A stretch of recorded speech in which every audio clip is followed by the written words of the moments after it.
listeners, and welcome to the latest episode of Extra Extra. It's all about whiskey. I remain your host, Jason Johnson Yellen. Over there on the other side of that screen is Joshua Morrissey Hatton. I know I used Joshua Morrissey H. Hatton the other time. Yeah. I know we didn't make the grand reveal, and that's not going to change. So, hello. Is it because you haven't thought of what that H might be? Or How dare you, sir? How dare you? How dare you? I still haven't heard what the antonym to pejorative is. Like, I'm waiting, like me and the listeners were waiting for that. Wrong podcast, mate. Wrong podcast. Right. Keep this on the tracks here. Okay. Each week in Extra Extra, one of us will bring a oftentimes whiskey-related news story to the attention of the other. We will read it in the first half, we'll riff on it in the second half, and we always set your watch by us. Get out of here in a tight 35. Even the last episode, tight 35. Tight 35. The tightest of 35s. Super tight. It's my turn to bring a story. Mm-hmm. There's something big happened this week, and it's hard to not be the ones talking about it. But there's then a second addition to the very topic that we have this week. Mm-hmm. So I am bringing to you Joshua H. Hatton, from the Lexington Herald Leader, authored by Janet Patton on October 31st of this year. Patton, got it. The very story, Kentucky Bourbon Distillery, 14th largest in world, selling for $600 million. 14th largest in world or in the world? In world. You pay by the letter with the Lexington Herald.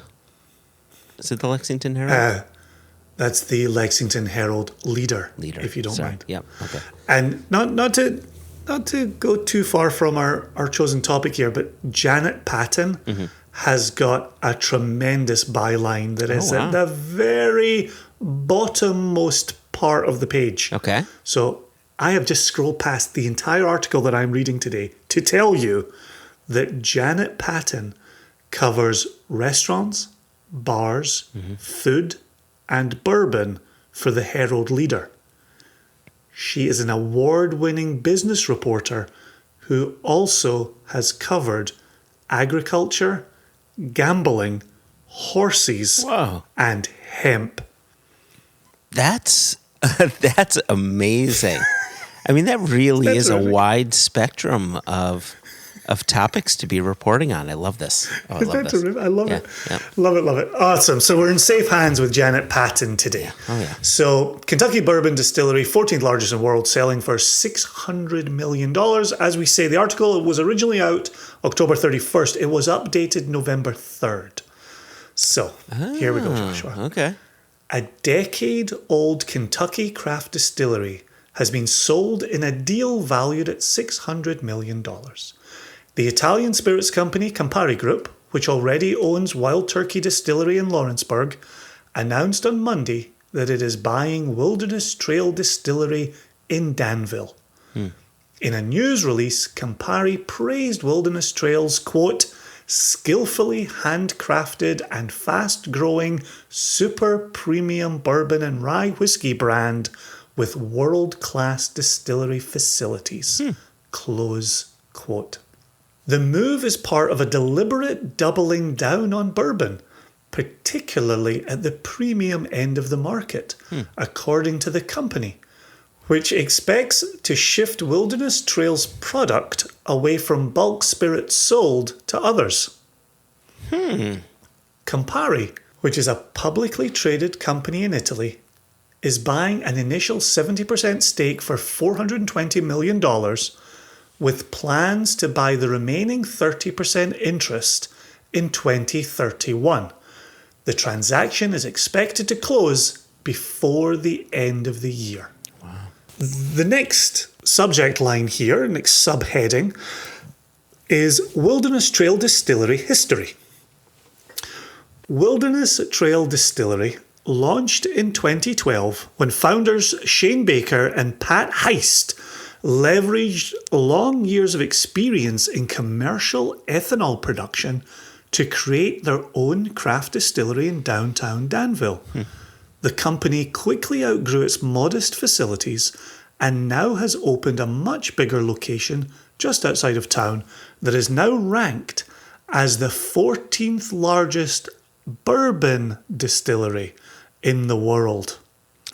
If you remember our headline, it's the 14th largest bourbon distillery in the world. Yeah, that puts a bit of perspective.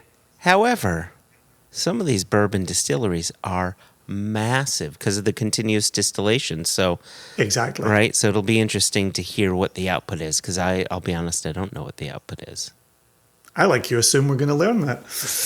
According to a Wilderness Trail spokesperson, Baker and Heist will remain the faces of the brand and will stay in their roles at the distillery as fermentation experts. Quote, "This is huge for Wilderness Trail and our family of employees," Baker said in an email. Quote continues, "Wilderness Trail has been growing leaps and bounds over the years, and we found ourselves with an opportunity to grow our brand further into an iconic brand known around the world. We know how to make excellent whiskey, and now with the expertise of sales and marketing and distribution with Campari, we believe we can grow the brand a lot more rapidly and solidify Wilderness Trail bourbon in Kentucky history for a long time to come." End quote. In 2018, Wilderness Trail released its first two expressions, Wilderness Trail Bourbon and Wilderness Trail Rye Whiskey. They also sell 6-year and 8-year bourbons, all priced at or above $55 a bottle. Next section, the future of Wilderness Trail and Campari. Last year, Wilderness Trail Distillery had net sales of over $40 million, including $7 million in sales of its bourbon and rye, according to Campari's news release. The rest came from bulk sales and storage fees and its visitors centre. Oh, wow. Okay. This year, Wilderness Trail is expected to generate overall sales of $57 million, up 39%, according to the news release, as the sales shift to more of its own bourbon and rye brands rather than bulk sales. Campari indicated it plans to continue shifting the output to its own premium portfolio. Quote, "We are very excited to take a controlling interest in world-class Wilderness Trail Distillery," said Bob Kunz-Consowitz, Campari Group CEO, in a news release. By adding, this is a continuation of the quote, Okay. "By adding the fast-growing super premium Wilderness Trail brand, we further expand and premiumize our bourbon offering, priming it to become Campari Group's second major leg after the aperitif portfolio. In addition, we have the opportunity to significantly expand our production capacity and aging inventory to satisfy the future growth of our premium bourbons, such as the high potential Whiskey Barons range, currently capped due to capacity constraints. We are very excited to partner with such a strong team of industry pioneers and distilling experts, allowing us to accelerate and significantly expand the innovation platform for our bourbon portfolio." Close quote. Couple of paragraphs left. Okay. Campari bought Wild Turkey in 2009 and has worked to create premium versions of the whiskies in its portfolio, such as Russell's Reserve and Long Branch, that sell at much higher prices. The company also in August 2022 acquired an initial minority interest with plans to take over Howler Head, a banana-flavoured Kentucky bourbon. All right. According to the news release, American whiskey is currently among the hottest spirits category in the US market, leveraging the continued positive trend across brown spirits, accounting for 13% of the total US spirits market in 2021, up 7% over the previous year, with sales in the super premium price segment up 17%. Wow. Now, that's one article. But Joshua, I don't come to you this day with one article. I come to you with two. Why come once when you can come twice, right? That's what I say. Easy. With the articles. Easy. Oof, the Interior Journal's going to love the mention of their name after that joke. This is a very quick article. Okay. But Checks out. But it has extensive quotes that I thought put a few more leaves on some branches, and I thought it added some nice colour. Okay. Good. So this is Lance, either Gaither or Gaither, Gaither, from the Interior Journal, which is another Kentucky publication. On Monday, there's no headline. There's no headline, just straight into No, I'm sorry. I scrolled down too far. I apologize. Oh, wait a second. Oh, wait, now it's not even by Lance Gaither. It's by John Reitman. It's got 2 credits on it. Wow. It's like the Sybil of journalists. So the headline is Wilderness Trail co-founder says Campari acquisition is a win-win. And at the top, it says it's by John Reitman. And before you get to the article, the name Lance Gaither is thrown around. And so I don't know where to give credit, but we have mentioned both names. On Monday, it was announced that Italian company Campari has purchased a 70% stake in Wilderness Trail Distillery with an agreement to purchase the remaining 30% in 2031. Wilderness Trail co-founder Shane Baker is confident that the partnership will benefit the Wilderness Trail brand and the community. Quote, "This is huge for Wilderness Trail and our family of employees," Baker said. Quote continues, "Wilderness Trail has been growing leaps and bounds over the years, and we found ourselves with an opportunity to grow our brand further into an iconic brand known around the world. We know how to make excellent whiskey, and now with the expertise of sales and marketing and distribution with Campari, we believe we can grow the brand a lot more rapidly and solidify Wilderness Trail bourbon in Kentucky history for a long time to come." So we heard that in the previous article. Baker said that he and his fellow co-founder, Pat Heist, were in the process of creating a new long-term business plan when initial talks began.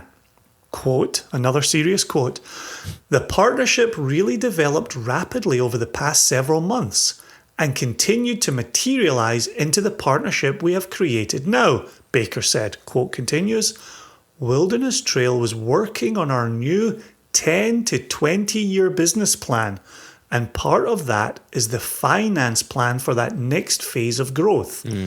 We are a family-owned and operated business, and we have been able to grow the business with our original 10-year plan. As we saw the opportunity to become an iconic brand known around the world, we had a simple question. Do we want 100% of the grape or 50% of the watermelon?" Oh, I like that. Yeah. Ironically, we were having lunch at that time, but it helped us look beyond and recognize with a strong partner like the Campari Group, we could make the journey happen. And now, this is the final paragraph. "The acquisition will not affect staffing at the distillery, and it will continue to have a presence in the local community." And we close with a large quote from Baker. "The only changes our fans can expect is being able to find it a lot more easily as our partnership brings expanded distribution to Wilderness Trail. Pat and I remain minority owners in the brand, active in the operations and within our community. We have our fur ball coming up So I hope they took some medicine to help it. We have our fur ball coming up, supporting one of my favourite charities, our local Humane Society. We will continue to do everything we have been doing, and our focus is on growing the brand and bringing more awareness to it on a global basis. And every chance we get to highlight how wonderful of a community Danville is. What a nice way to end an article. This closes the half. We will be back in the next.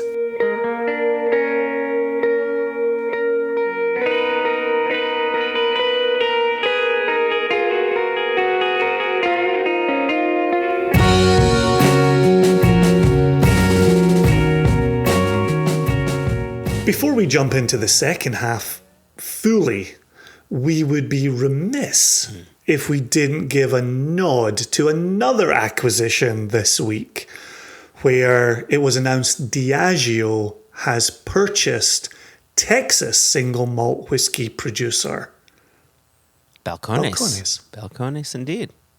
You paused. You wanted me to say that, right? Well, I'm always curious how long I can pause for before you jump into the gap. And so it was more I was reading your eyes as we were going through that.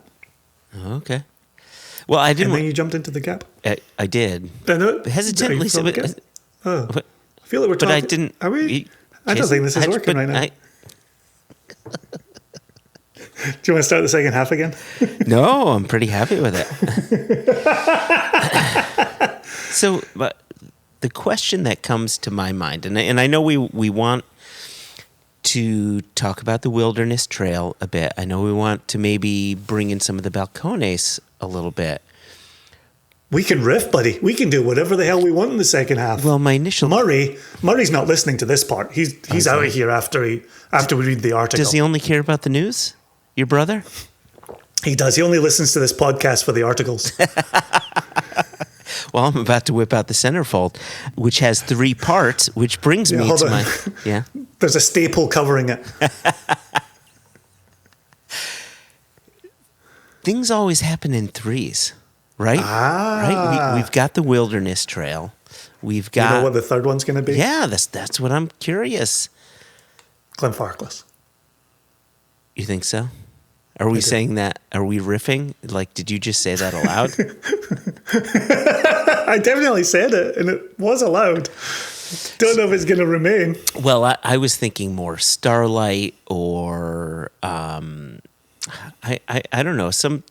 There are a handful of bourbon producers that are really making a splash. I think Wilderness Trail has been making a splash, and obviously we have a story here, but I've been hearing the similar size splashes of news and excitement around distilleries / brands like New Riff and Starlight as well.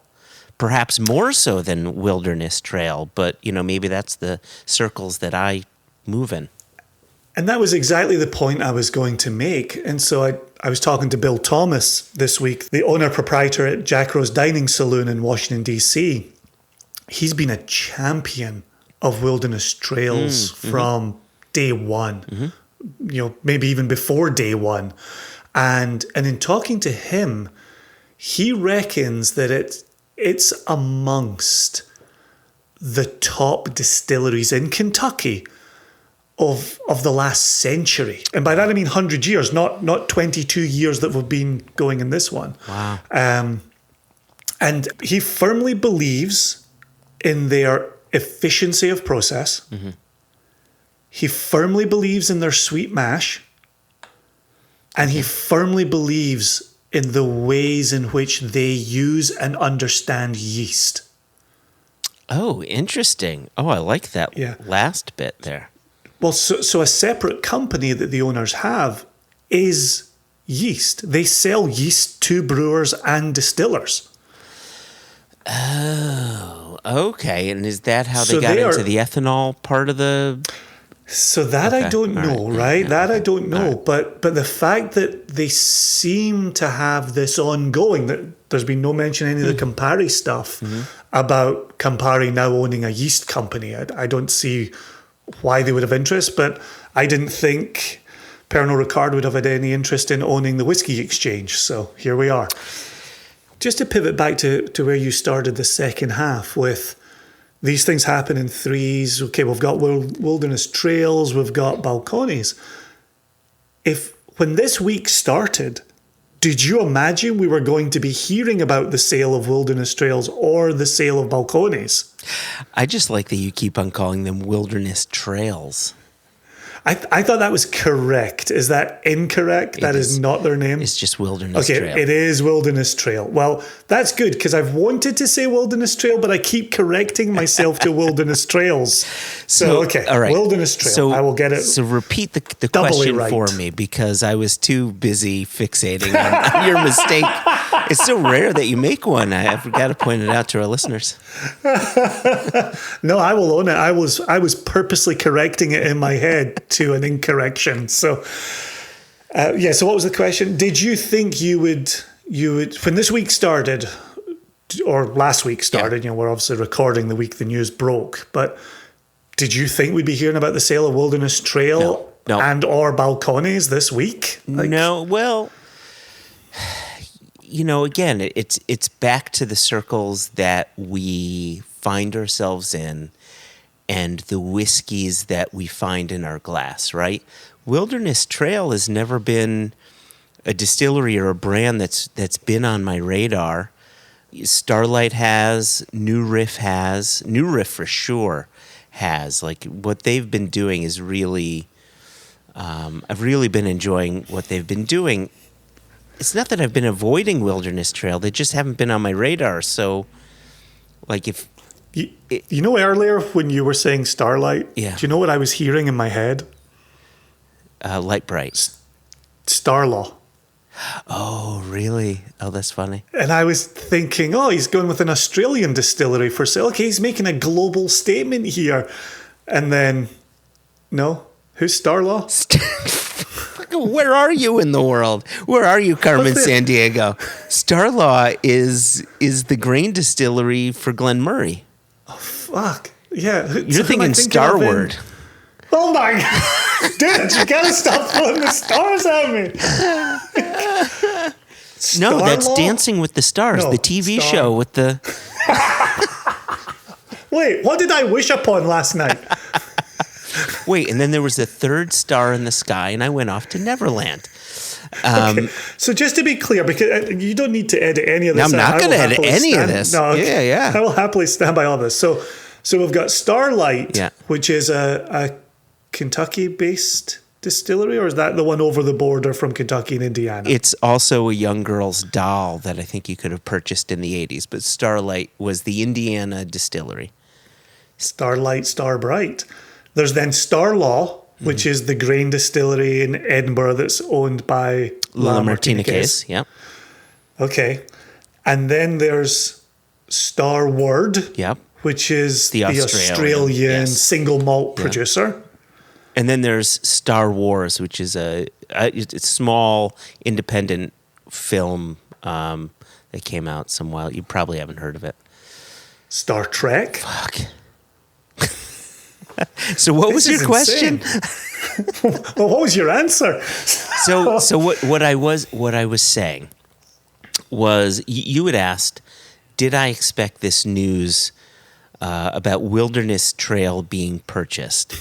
And again, my answer is I haven't been avoiding the brand. It's just never been one that's been on my radar for me to deep dive into. Meanwhile, New Riff was, Balcones was, Starlaw was, right? These are brands that are more in my visual range than Wilderness Trail ever was. And when I heard that, especially for the dollar amount, that blew my mind, right? I think back to just 5 years ago, 6 years ago, 7 years ago. I don't remember how many years ago.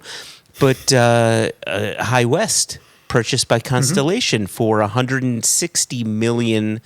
And that included not only the High West brand, but the contracts that came along with the brand and the distillery that came along with the brand. And here we are just a few years later, and it's nearly 3 times the amount of what Constellation paid for High West, which which seemed to be a much more ubiquitous brand from the standpoint of going into a store and just finding it everywhere. But I do wonder about production at Wilderness Trail. Seems to be far ahead of where production was at High West at the time it sold. Yeah. They'd only just newly opened the new, bigger, standalone distillery that I haven't followed the story at all, but word was they were going to go into immediate expansion of the bigger, standalone distillery. Yeah. So even though that number at the time for High West was mind-boggling, because it must have been right around the time that Remy purchased Bruichladdich for £53 million. Yeah. Right? Yep. So these numbers, when I heard 600 million, I didn't even bat an eyelid. I was like, yeah, that's the number. That's the way it goes. But I want to come back to something.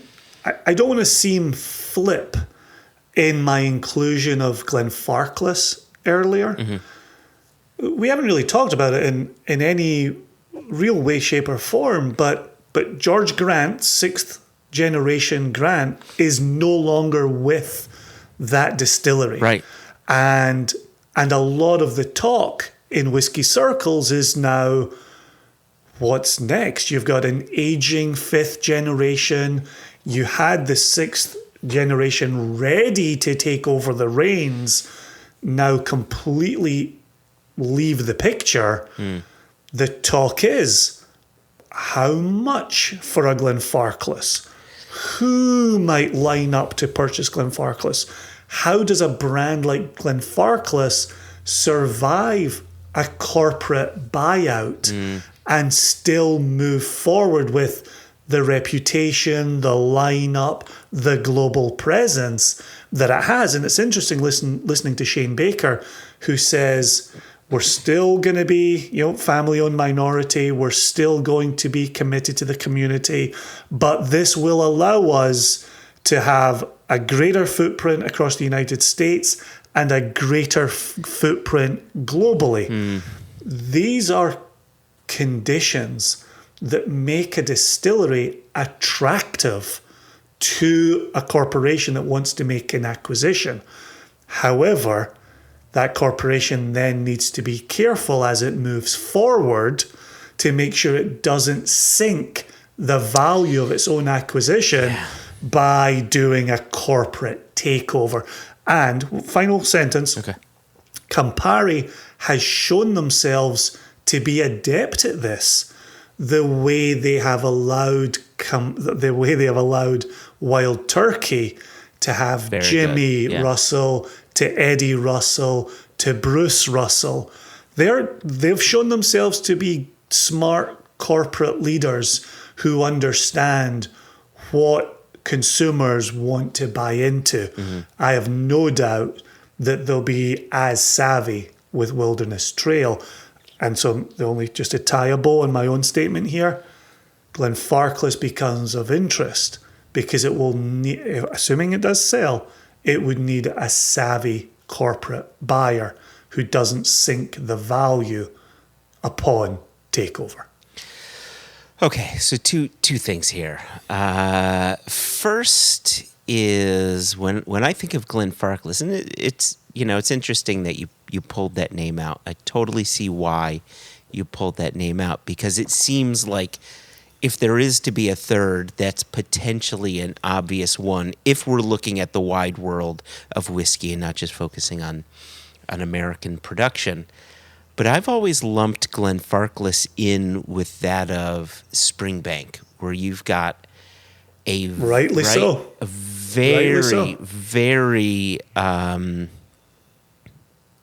very much focused on family, on independence. So much so where they said, you know what? Campbelltown gets this distillery.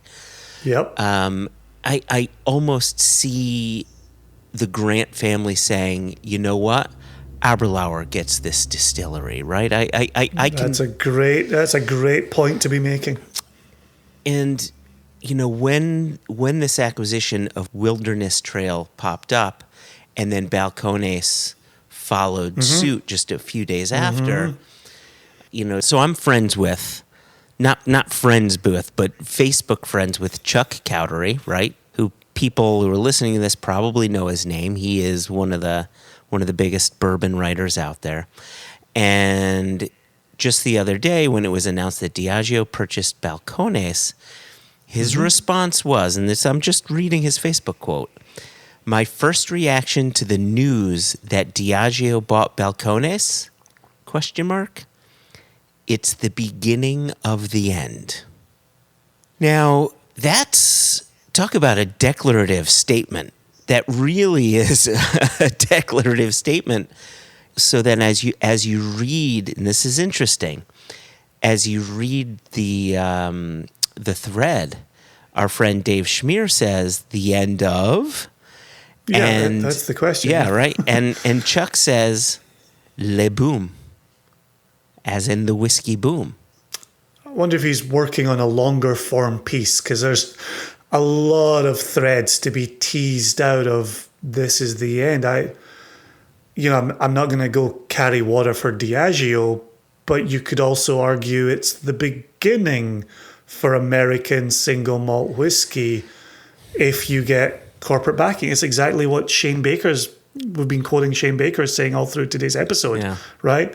You now have a global market for American single malt. So let's rewind. How is that a bad thing? Let's rewind though, and let's get back to the idea. Let's get back to Balcones. Let's get back to Wilderness Trail, and this idea of a much larger corporation purchasing a small independent distillery. What was that distillery doing that made them popular, right? And if we take this same idea of a large organization buying an independent distillery, let's think of Brown-Forman purchasing Glendronach and Ben Riach. And listen, they're going to do with their distilleries what they are going to do. However, there was a lot of noise made when Brown-Forman changed Glendronach from 46% non-chill filtered down to 43% chill filtered and caramel color added. And that pissed off a lot of their consumers. And so a lot of their consumers said, well, that's the end of Glendronach for me. I'm going to drink Tamdhu. I'm going to drink Glenfarclas. I'm going to drink Glenallachie, because they didn't like what happened. And my hope is, at least with Campari, because I agree with you on the wild turkey front, they're pretty good about letting the Russells do what the Russells want to do. Obviously, there's always corporate red tape that I'm sure they have to deal with. But my hope is that Diageo does the same with Balcones, right? There's a reason why these distilleries have made the splash that they've made, that they've gained the consumers that they've gained. And my fear is, will these large corporations look for other consumers by way of dumbing down the product, or will they look for other consumers by way of educating for their consumers, which is a much harder proposition than dumbing the product down? Yeah, just from that Glendronach example, my guess is the corporate bean counters say there are more consumers looking to drink red liquid that's 43% than there are consumers who want to drink red liquid that's 46%, right? And that's the sticky, icky part for us, for the type of person who would listen to a whiskey podcast like this, right? That's the part where we say, well, for Glenfarclas to continue to do what it's always done and where we've valued it would need to be X, Y, and Z. You could also be a corporation that comes in there and says, yeah, but you know what? We know where the billions of people who drink red liquid live, and we're going to sell it to them. And all of you nerds can go take a long walk off a short pier, right? Yeah. And I think that could be tied into, and again, you can almost read nothing into Chuck's so few words there. But if it's an end to independence, if it's an end to innovation, if it's an end to that distillery doing what it did for nerds, like those are all legitimate concerns, if those are indeed his concerns. But I think there's still a part, and I think if there's anything to take away from today's episode, it's listening to Shane Baker talking about, yes, you can get corporate money behind you, but it can also open up more doors for your brand. And if your ethos is clearly in place, you can continue to keep it in place if you choose to sell to the right partner, right? There are a number of ways to go about it. There are, but if he's talking about an actual end to a whiskey boom, right? We're talking big picture here. You know, you think back to the late 80s, early 90s when Diageo was selling off some of their bourbon distilleries and shuttering, demolishing some of their Scotch whiskey distilleries, just like so many other, distilleries were shut.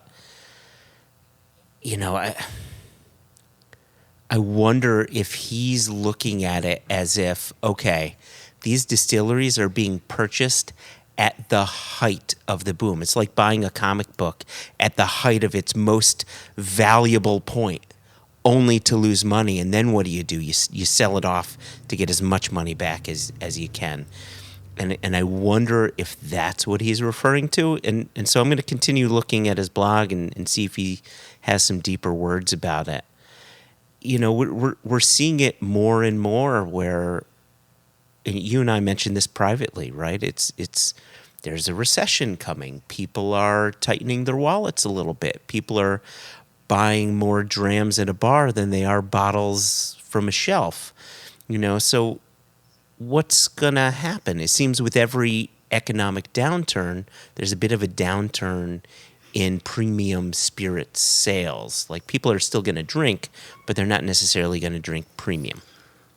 But which is so interesting, since so much of the first article we read was all about the premiumization. That's the corner of the portfolio that this is being put in. But you could also see why it makes sense to buy an established, a decade-old distillery and put distribution in place globally, rather than going out to build a new distillery today that is 2 years down the line, 5 years down the line, a decade down the line from having everything in place. You can see the value in that Wilderness Trail acquisition, that you're saying, hey, you guys have already, you've been doing bulk sales. Let's bring all that in-house and let's sell that liquid in bottle.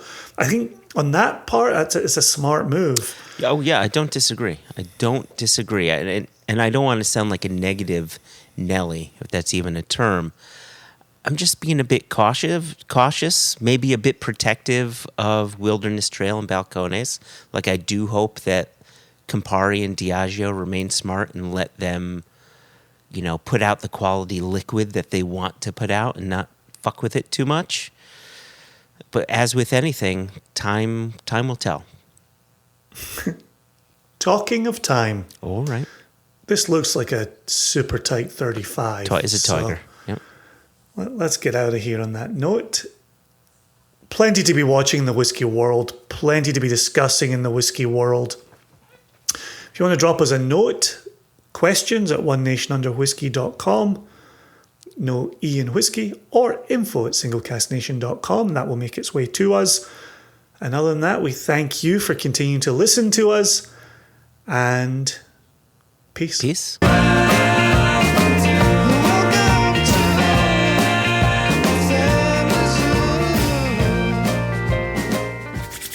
I'm just bringing a backpack, right?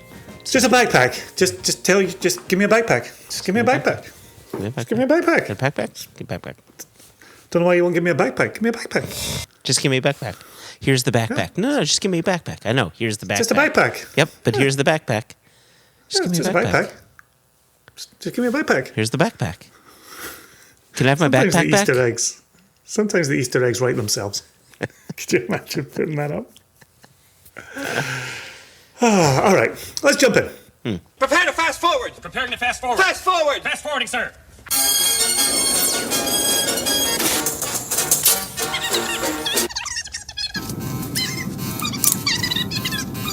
which expects to shift Wilderness Trail's product away from bulk, which expects to shift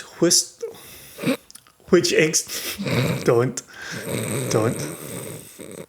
We call this having a Joshua Hatton moment. I call this a second Easter egg is what I call it. Don't.